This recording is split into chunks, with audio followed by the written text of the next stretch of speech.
Caution: this video contains a very casual review of Digimon Cyber Sleuth. Proceed with a hint of salt. Hey guys, NobleKnightSerg here. You thief. You heckin' thief. I am stealing the intro for this video. How dare you? He is thief. He is thief. Ignore him. Thief. He's thief. He's thief. I'm like one of my favorite types, the dark types, because they can learn thief. I mean, to be fair, I love dark types too, but we're not discussing Pokemon today. No, today we are here to discuss the... Fuck. Today we are here to discuss the...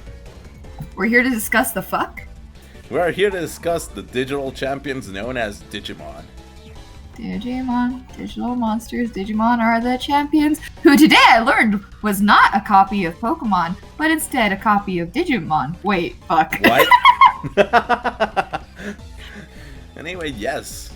And more specifically, we are here to discuss the newest title in the Digimon video game series. Not Digimon Survive, sadly. Cyber Sleuth. Even though technically Hacker's Memory is the newest one. I keep forgetting Hacker's Memory is an actual game and not DLC. Because it's a full-on game, you know that. Yeah, I keep forgetting that. Like, it's legit its own game, man. Like, dude. Even though from what I've heard, the game makes it painfully obvious that it's a side story. It's like, I think the whole, like, we'll get into this later, but suffice it to say, they're both good games. Play them now. And we're gonna give you a little bit why. But fuck the ABI and skill. Those are the worst things in the game, and we will get into those later. I feel like we're just like teasing a lot of stuff. Shouldn't we actually like jump into this shit? Yeah, we should probably jump into it. Okay. Hagurumon's the best starter. If you say otherwise, you're wrong. You're wrong. I chose Terriermon. Yeah, you chose incorrectly. No! Why is Hagurumon the best? Cause not only can he turn to one of the more iconic characters from the beginning of the series, all the way back in Adventure, aka Andromon, he has two megas that make him very fucking good. One being High Andromon, which he has a really cute reference to Omegamon by having a orange head on his left shoulder and a blue head on his right shoulder. But he's also technically the earliest Royal Knight you can get, since he can evolve into Craniumon. Wait, really? Yeah. Oh yeah, you're right. He can go into Craniumon, so yeah, that's why he's the best one. I feel like we are seriously doing this out of order. Maybe we should just start from the beginning. But I said the starters. What a better place to start than with the starters? No, because we need to explain wait 1 sec. We need to explain where this game came from, why it exists, and like get into it from like a starter's perspective. Like, I feel like we're just throwing people into the deep end. They need to understand what's been going on with Digimon. Alright, fine. I will let you do that. Getting right back on track. Digimon Cyber Sleuth is a game that... Fuck, where did it came out? It came out in 2017. Or, I don't know. Oh, damn it, I wish I was sitting down now. Give me a second. It came out after Persona 5. No, it came out before Persona 5. Came out before Persona 5. Why the hell does it have a Persona 5 reference then? Does it have a Persona 5 reference? When did Persona 5 come out? When did Persona 5 come out? 2017. 2016. The Digimon Cyber Sleuth came out 2015. But it has a Persona Why does it have a Persona 5 reference? What the fuck? I do remember the Persona 5 reference. Right? This was not made by Atlas, so that is weird. What? That's weird. That is weird. It's weird!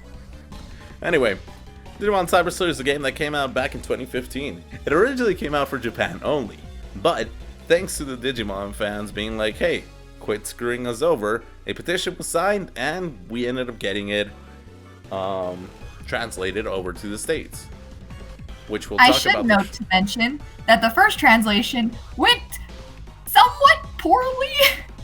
There was a lot of translation errors and things that are a little confusing, and that was with the first PlayStation release. But even if you have the Switch version, which is the version that I'll be referring to, there are a few cases of translation errors that are a little bit, like, I guess you could say surprising, but I don't know, it feels a little bit charming, well, even if it makes the game feel a bit less polished. Which we will go over those translation issues a bit later on through the video review shit that we're doing. Sorry if you guys heard me weird right there. I had to go down to click to another window. I should get a clicker. Hey guys, NobleKnightSerg here. Really quick, just butting in. We didn't go over the mistranslation issues and stuff like that we did mention in the fucking video. I'm gonna go over a bit of a personal issue that I did have, and well, obviously this goes with the mistranslation as well. One of the personal issues I personally had with the game was the different language. Because, okay, well, let me explain this. Let's go ahead and use War Greymon as an example. War Greymon's signature move is called Gaia Force, but in dub it's Terra Force. So for me, it makes it weird that you press a move called Terra Force and then you hear the voice acting go Gaia Force. It is kind of weird. I don't really understand why the dubbing stuff got added, stuff like Piomon to Biomon.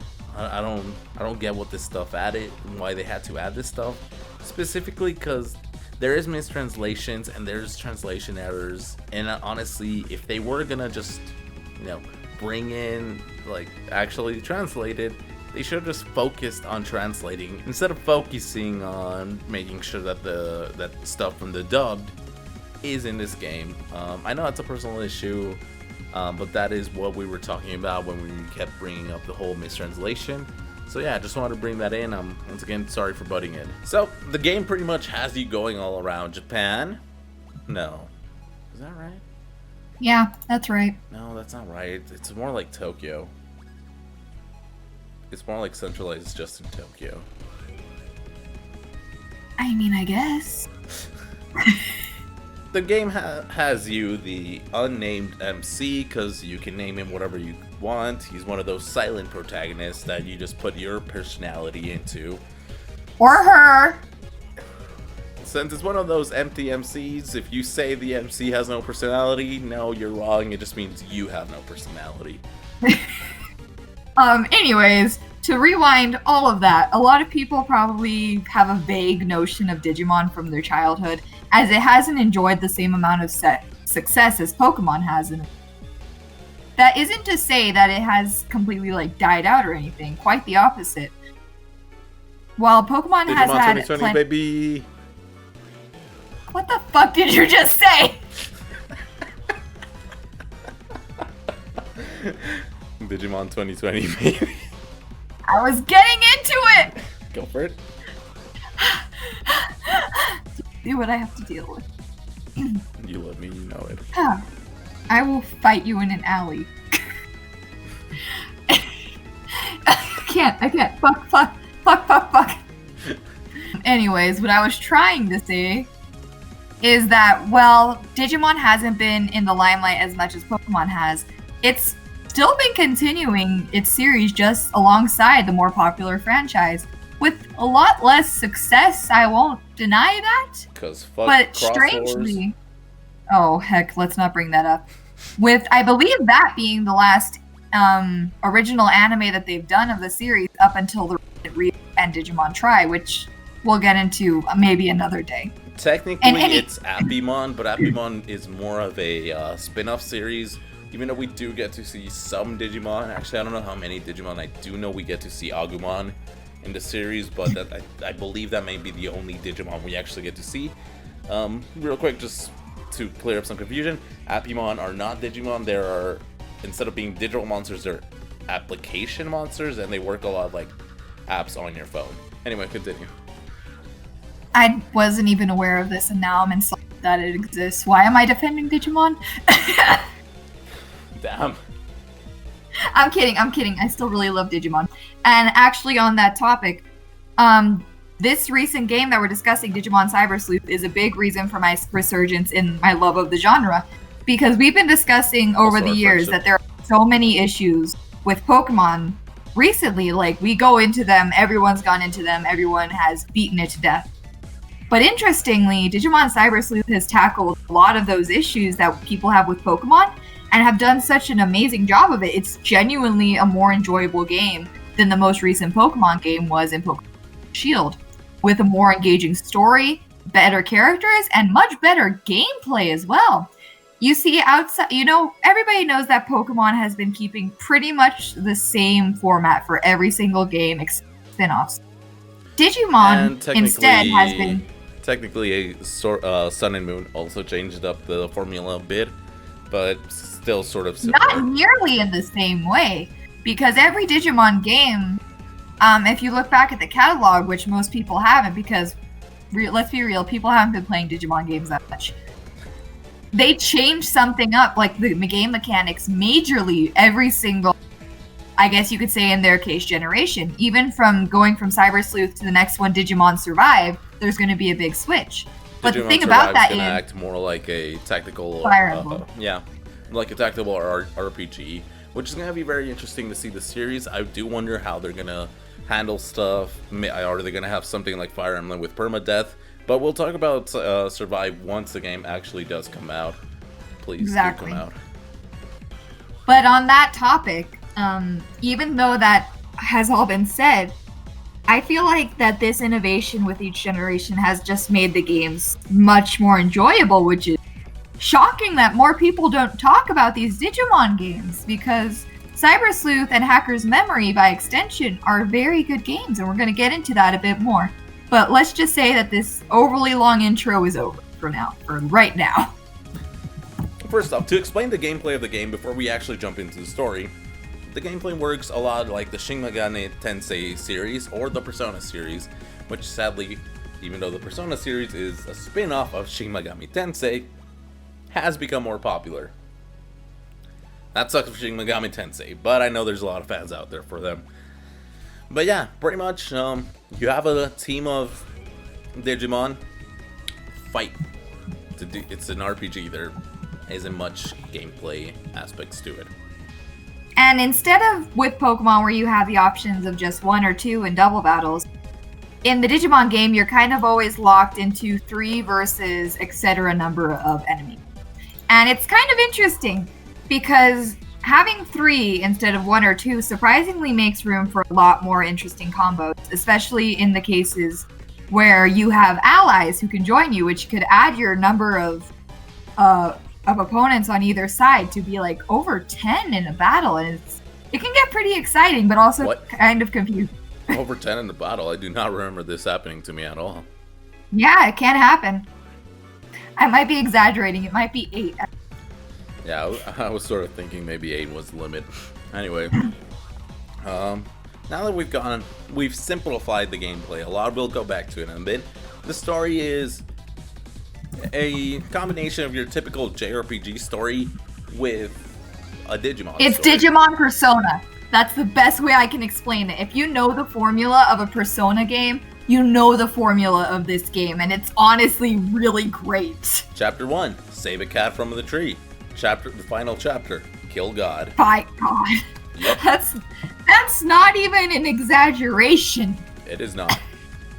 It's honestly amazing, and aside from the story, which we're going to get into limited spoilers, but I feel obliged to say, the characters are so well-rounded. I'd have to die. Like, what?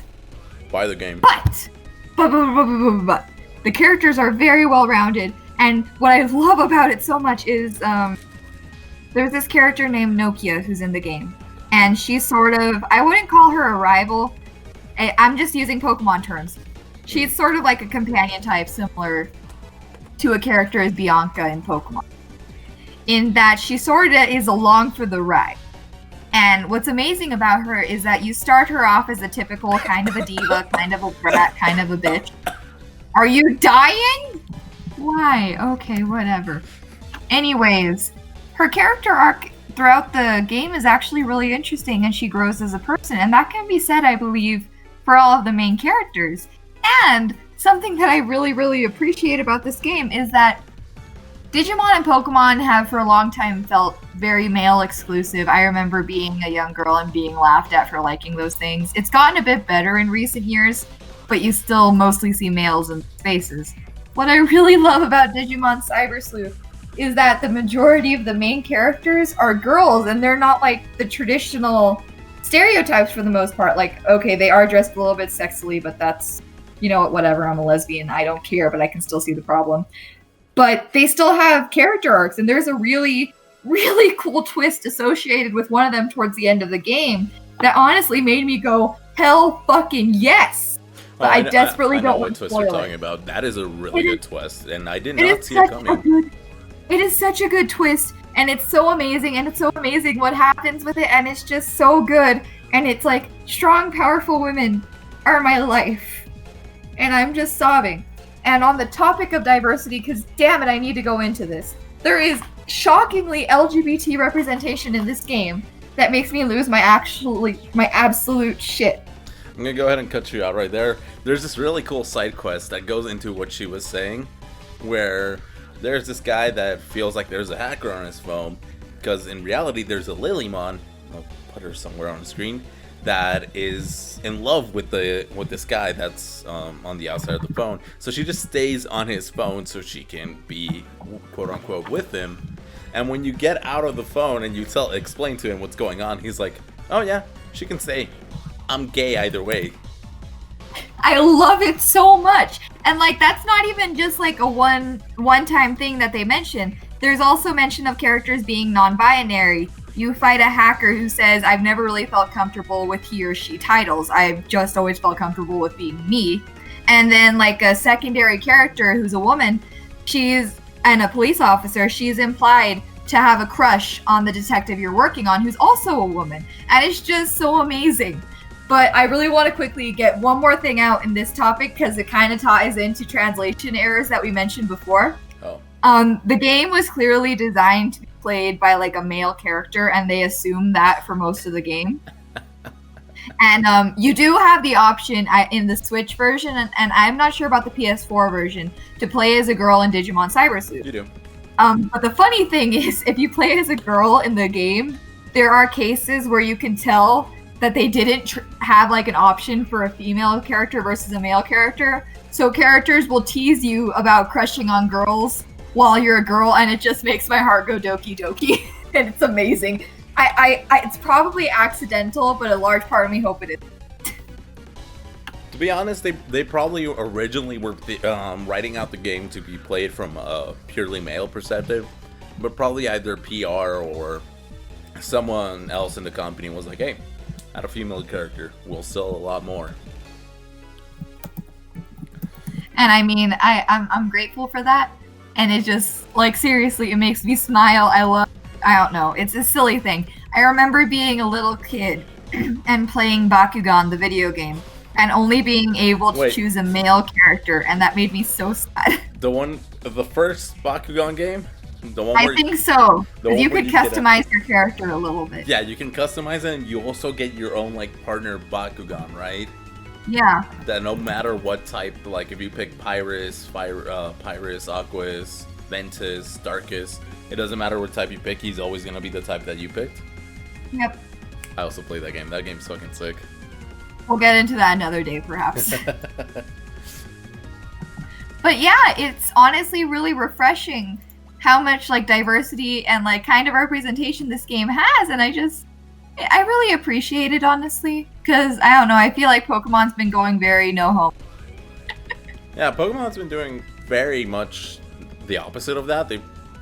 With like no mentions of like even stuff like crushes or something like that, which at the edge that most of the protagonists for Pokemon games is around the edge that people start like feeling crushes. Like questioning that. Yeah. Maybe not like actually liking or falling in love for someone like whole on, but having small crushes like, whoa, that person is X whatever.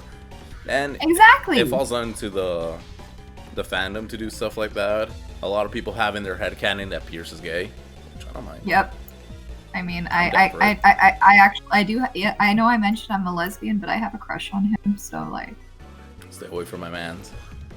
I will fight you. You will lose.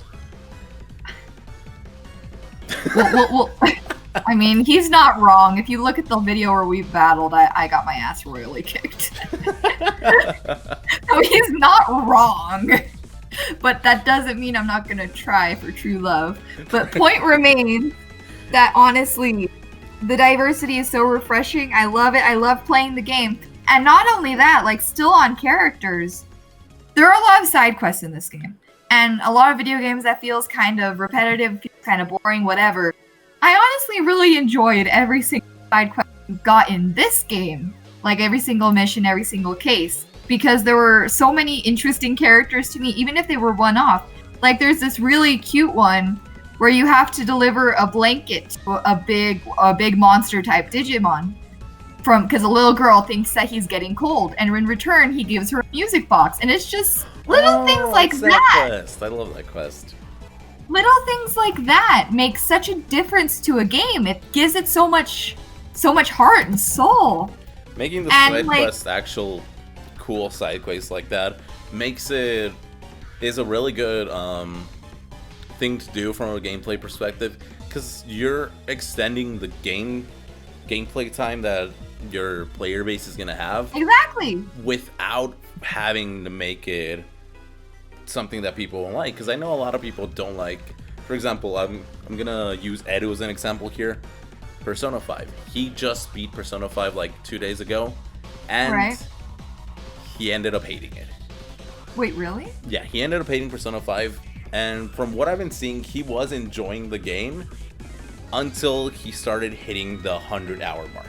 He was like, I've been playing this game for far too long, I'm just gonna beat it already. So he tried beating it, but apparently even with that much gameplay time, he probably won't watch this video, so I don't really care what he'll tell me. Apparently with that much gameplay time, he wasn't up on par with the level base. So in the final, spoilers for Persona, in the final section of the game, he didn't have healing items.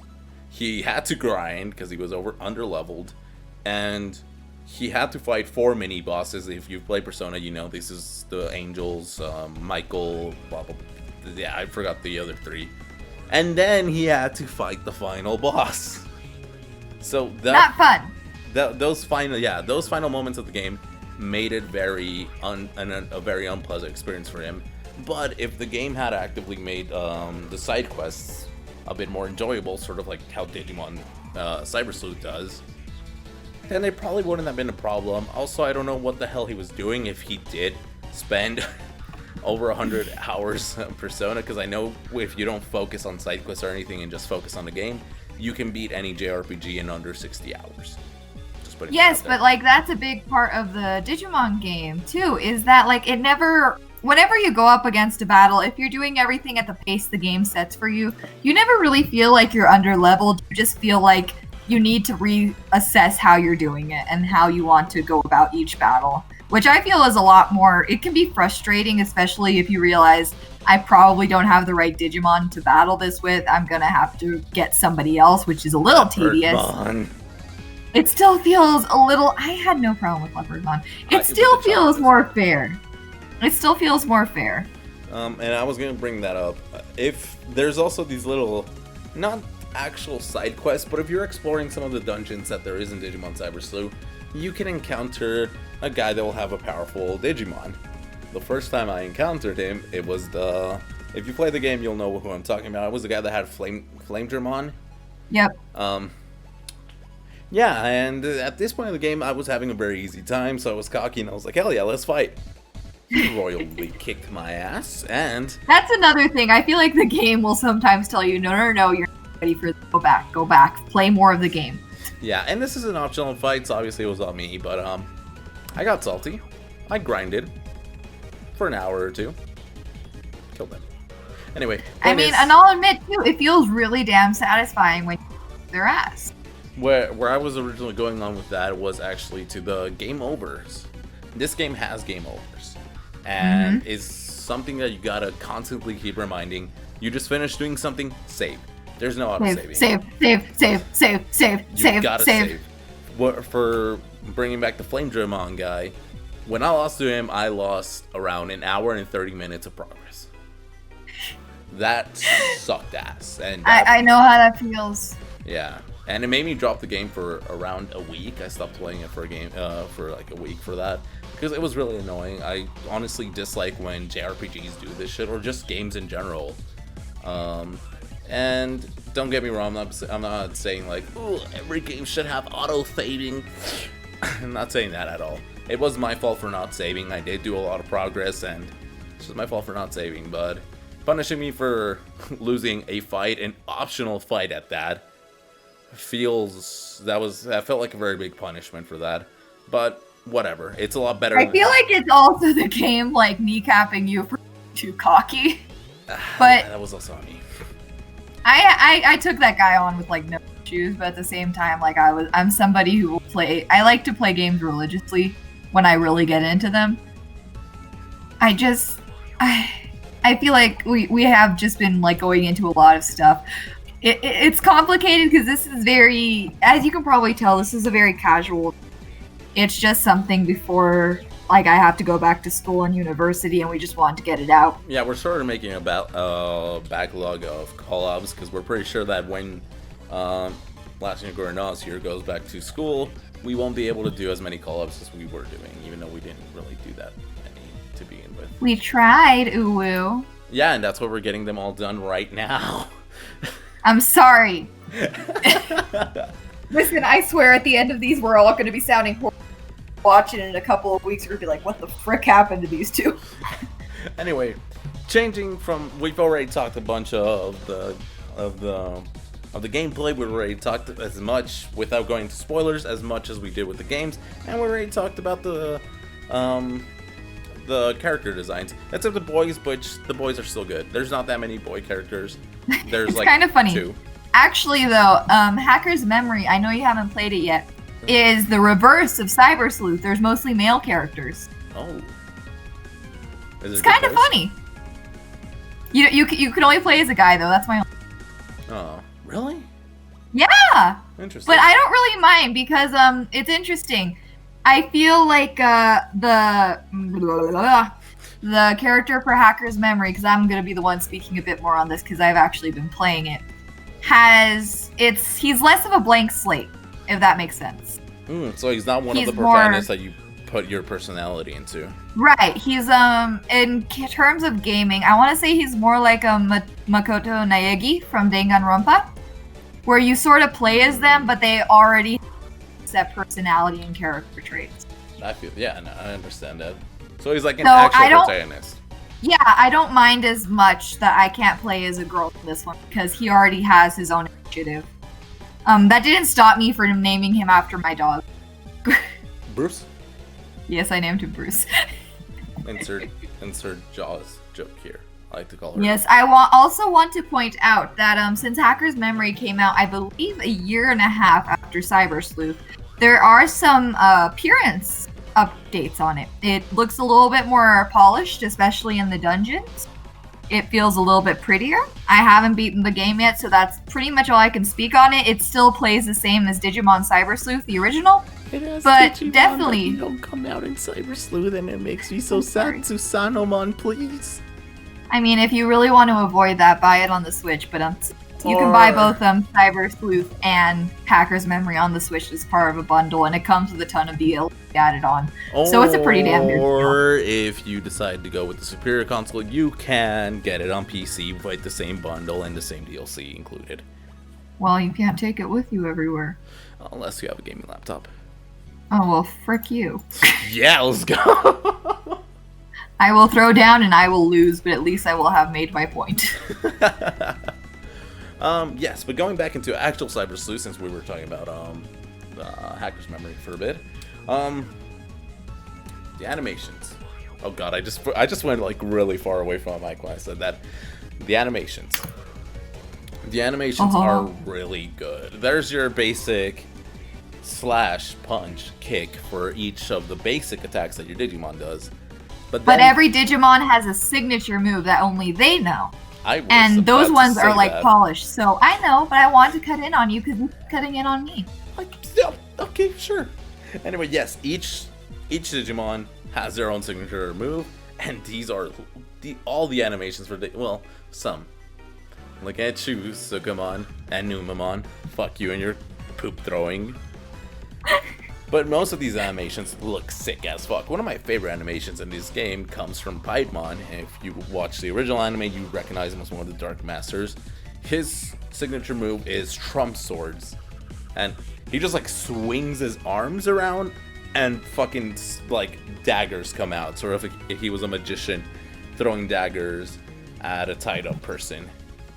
And this is what we're talking about when you can't compare a game like this without making reference to Pokemon, which is its natural market competitor.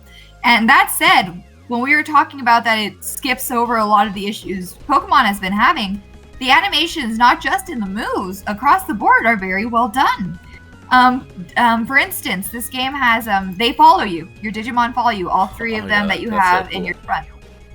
That we've been begging for Pokemon forever, and it looks so seamless. And Pokemon Defense, we did get it in the DLC, but it looks horrible. DLC. It doesn't look as good. Some things do need to get fixed, but that wasn't the point I was making. It's DLC. It's not base game. That is stupid. Continue. Yes, but what I'm saying is that, like, yeah, that's part of the game. You get that automatically wanting, and it's very well executed. And they have much more complicated designs than Pokemon do. I will say they do fall into the size trap too, but Digimon can reach the size of mountains, so I don't really penalize them as much as I do Pokemon. Digimon are made of data, so that it's not like Pokemon that it's like, oh, Wailord has an estimate size that it always has to be roughly around this size. It's like if you see a War Greymon, you can see a War Greymon that is the size of a motherfucking Empire State Building to a War Greymon that is the size of your fucking TV remote control. Exactly. So it's more forgiving, but they still look good. And they also have a similar thing to like Pokemon Amiibo, Pokemon Camp. I feel like this is the only case where it's a little bit weaker, but they still have pretty unique animations for those cases. I just wish you could pet them. But since some Digimon look more... Yeah, the Digimon farm.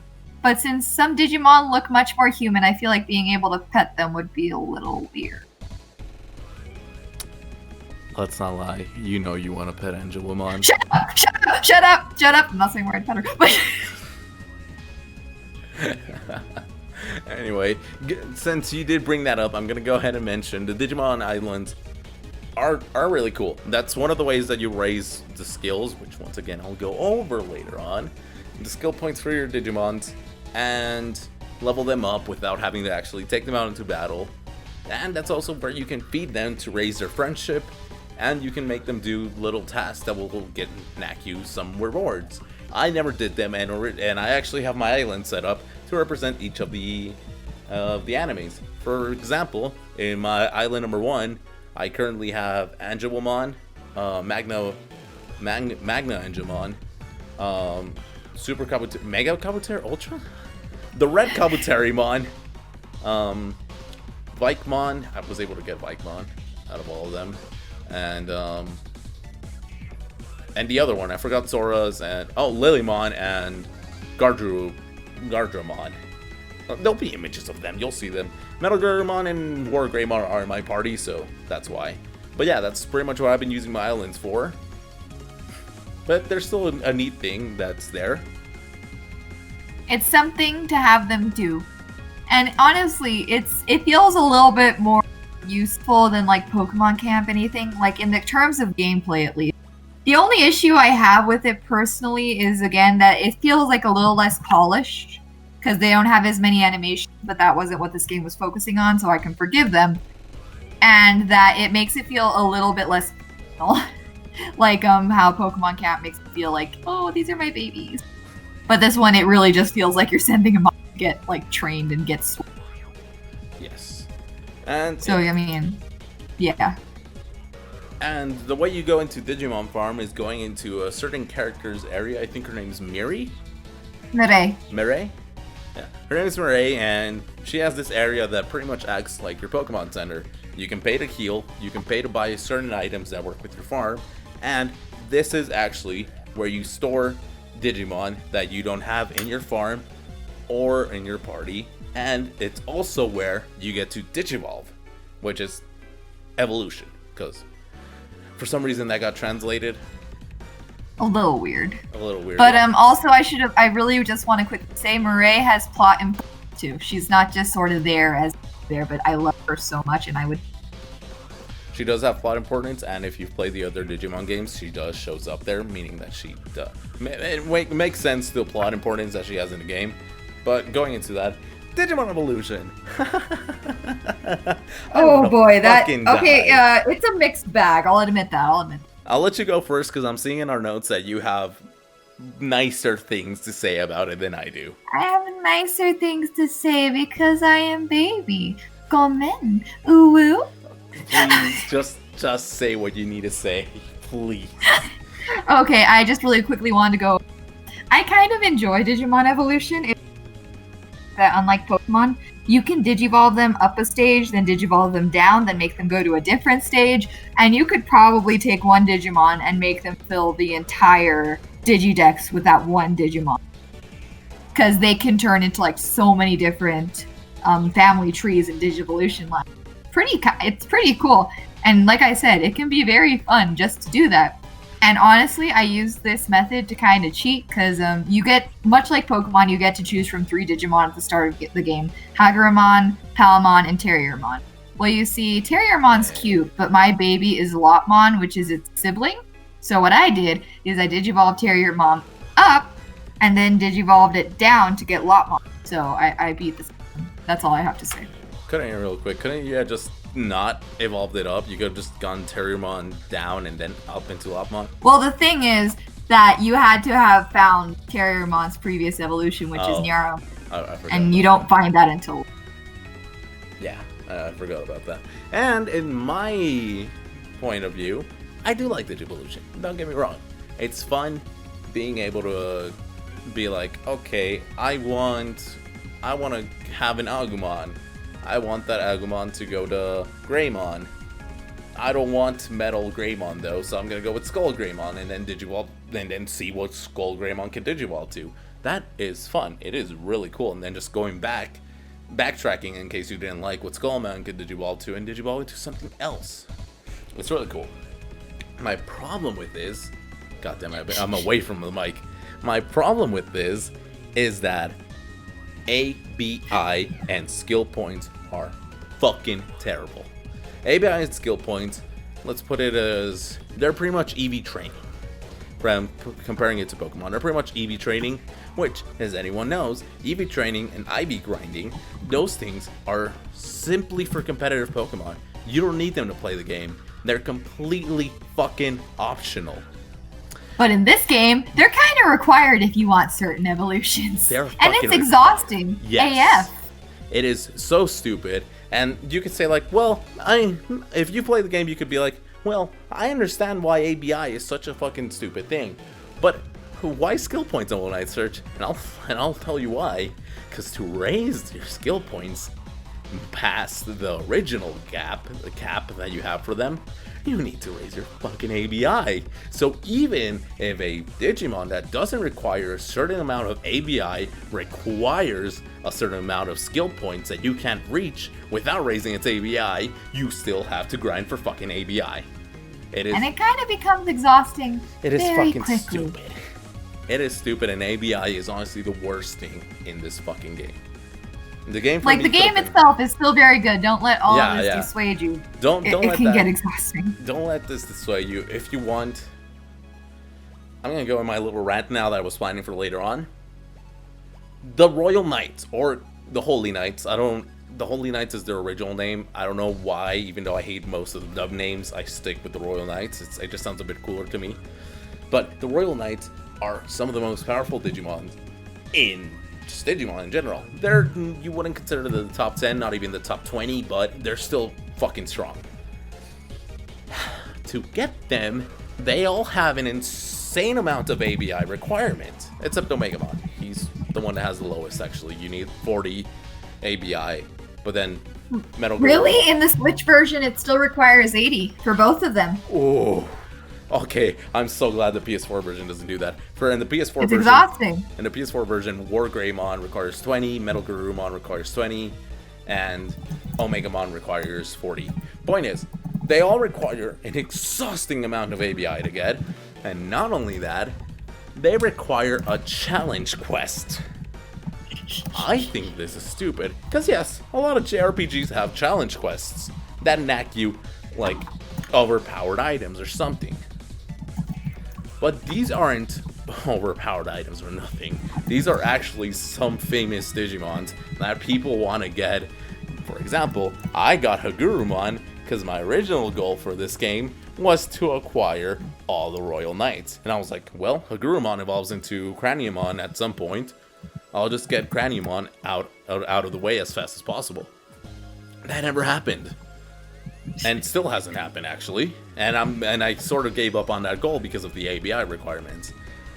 But my point is, in the PS4 or in the original release of Cyber Sleuth, you can't get the Royal Knights until almost the end of the game. Like, it's not exactly at the end of the game, but if you don't realize that there's new things to go do before you beat the game, you will miss it and you will have to get it post game. Apparently, according to TheLastUnicornInOz, you can get the Royal Knights. Yeah, you can get them a lot earlier, apparently. You can get them as soon as you can get their level up, which is kind of cool, and that's probably why my Digidex is almost completely full. I think I'm only missing the ones that are only in hacker's memory, actually. Oh, God. Sorry. But yeah, that is my point. Having challenge quests isn't bad. It's having challenge quests that make you question your strength as a human being. Not just that, it's just challenge quests that are required to beat for something else. And some of these aren't even fun. Don't get me wrong, the final challenge quest where it's Alphamon, Omegamon, and Gallimon, that one is challenging and it's fun. It's a good kind of challenge. Exactly. The first one, though, Leopardmon, is the annoying type of challenging. Have you ever played a Pokemon game and been like, wow, I sure am underleveled, I'm sure weak going up against the final boss, the champion of this game, let me spam items. Do you ever think how that champion feels just seeing this fucking 10-year-old kid throwing fucking items at his Pokemon until he fucking beats you? This is what this game makes you feel. Yeah, that's what Leopardmon makes you feel. Leopardmon is a 10-year-old kid spamming full restores at his Pokemon. Well, you're the champion trying to fucking get this kid to stop healing.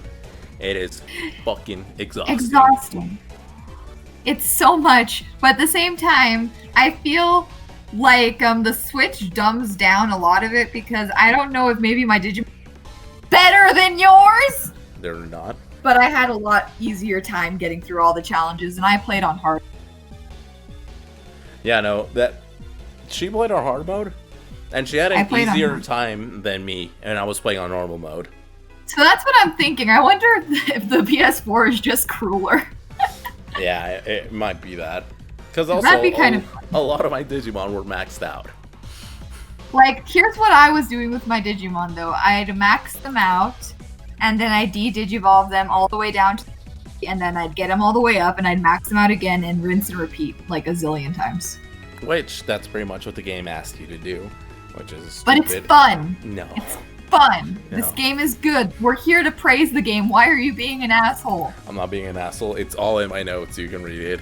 You never did read my notes. But anyway. I did read your notes. I'm just saying you're an asshole. I'm not trying to be an asshole or downplay the game. The game is still great. It's a fun experience. I'm still planning on going back to play it to get some of the Digimons I missed, like Omegamon. I have Omegamon. I also have the opposite of him, the dark one. I forgot his name. Zwart. I also have that one too. Which also you can't get Zwart in Hacker's Memory because you require Blackmore Greymon and Blackmore Garurumon, and you can only get those in you can get them in Hacker's Memory, but you can only get them in Cyber Sleuth if you pre-ordered the fucking game. I got this game in February 2020. You should have just gotten it on the... It was on sale. It cost me $5, okay? Yeah, but look at all the struggle you're going through. Is it worth it? I'll probably just get the PC version anyway. Anyway, moving on. Is it worth it to watch you scream? I'm gonna murder you. I will welcome death. Going back to the game. The game takes place in Tokyo, in a part of Tokyo. You get to explore shit ton of Tokyo. And the game also takes place in this Eden place, which is a digital area that caused the whole fucking mess to begin with. Think Sword Art Online, but better. Yeah. There you go. Think Sword Art Online, but better. And there really isn't much. There's options to fast travel, but these options aren't really that good because you still gotta fast travel to a certain area, but you still gotta progress through the area, and yeah, some parts actually did get exhausting with all that, with all the traveling that you have to do, all the backtracking. But like I said, the game is still very enjoyable. And to finish this off, the music. It's damn good, but not all the time. The music is lacking at best. I like a lot of it, but I'll admit it misses the mark a good chunk of the time. A lot of the songs, more specifically, let me bring this up, a bit of a spoiler, versus Arata. You end up fighting one of your allies towards the end of the game. His name's Arata. His song is a fucking bop. When you fight him, you're like, holy shit, this is a good ass song. But I can't remember it because it's not memorable. Unlike the only memorable song in this game that gets fucking jammed like a drill into your fucking head. Ba-da-ba, ba-da-da-da-da, da-da-da. That one. It gets jammed all over, and at first I thought it was Kyoko's theme, which is the detective that you work under, because it only played when Kyoko was around. So I was like, okay, whatever. Then it was everywhere. Then it was everywhere all the fucking time, and it's like, come on. But yeah, music was lacking. The game's great. ABI is fucking stupid, but it's still. I'd say a 9 out of 10 game. What do you think? I was actually gonna say something more around an 8 out of 10. Probably could have been a bit higher if it hadn't been for the ABI. Yeah, I can agree with that. Yeah, I give this game an 8 out of 10 to be honest. And well, you heard TheLastUnicornInOz. She said a 9 out of 10. So, 8.5. Yeah, 8.5. We'll meet in the middle. 8.5. Oh yes. That's pretty much all we gotta say about Digimon Cyber Sleuth. If you want to know the story, get it on the Switch or on the PC. Don't be me. Don't be stupid. It's such a good story. Oh my god. The PS4's dying. PS5 comes out later on this year. Don't get it for the PS4. Several times. I cried several times in this game, but I am a weak soul. Don't be me. Don't be me. Be her. Peace. Be her. She got the Switch. She's dying. See you guys later. Bye. Wait, this isn't my video. Come on, you do the outro. I don't want to do the outro. I already cursed out the audience.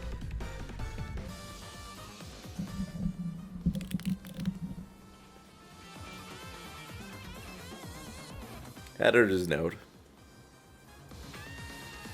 I'm gonna cry.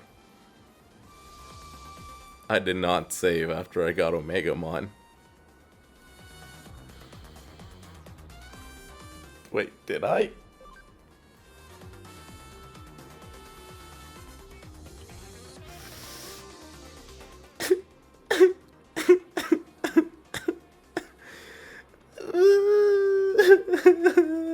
Fuck!